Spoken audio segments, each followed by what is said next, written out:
Malaysia Airlines has been bleeding red ink in recent years, and the MH370 tragedy has made the airline's problems even worse. The airline has reported losses over the past 3 years despite operational adjustments and cost cuts. Insiders say the disappearance of the flight MH370 could be a dagger in the heart to the airline.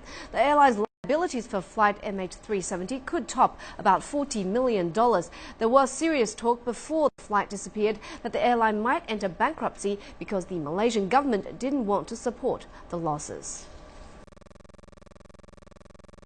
Chief Executive Christoph Mueller announced a restructuring of the troubled airline with plans to cut around 6,000 jobs.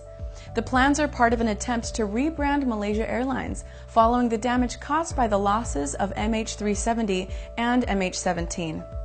The airline said it has offered jobs to 14,000 of its 20,000 workforce with the new Malaysia Airlines BHD group. "We are technically bankrupt," Mr. Mueller told a news conference. The decline of performance started long before the tragic events of 2014. Consumer confidence was badly damaged in March 2014 when Malaysia Airlines flight MH370 disappeared with 239 passengers and crew on board. Just 4 months later, flight MH17 was downed by a suspected ground-to-air missile over Ukraine, with the loss of 298 people. Under Mr. Mueller's leadership, Malaysia Airlines will launch its rebranded image in the fall of 2015.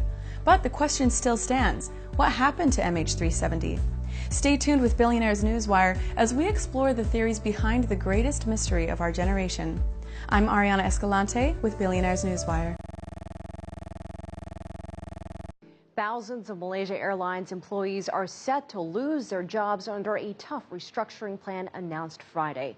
The state investment firm Khazanah is taking complete control. It's all in a desperate attempt to save it from financial collapse after a series of air disasters. Ryan Meltzer reports.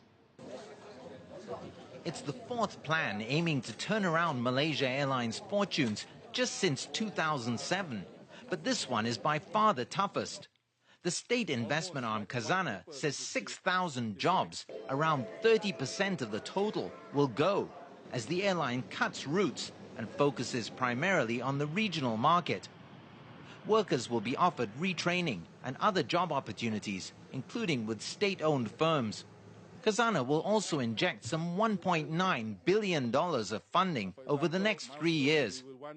The balance that we need to strike between ensuring the national carrier and national icon of Malaysia finds a path back to profitability with the prudent use of public funds is indeed a balance that this plan tries to achieve. One of the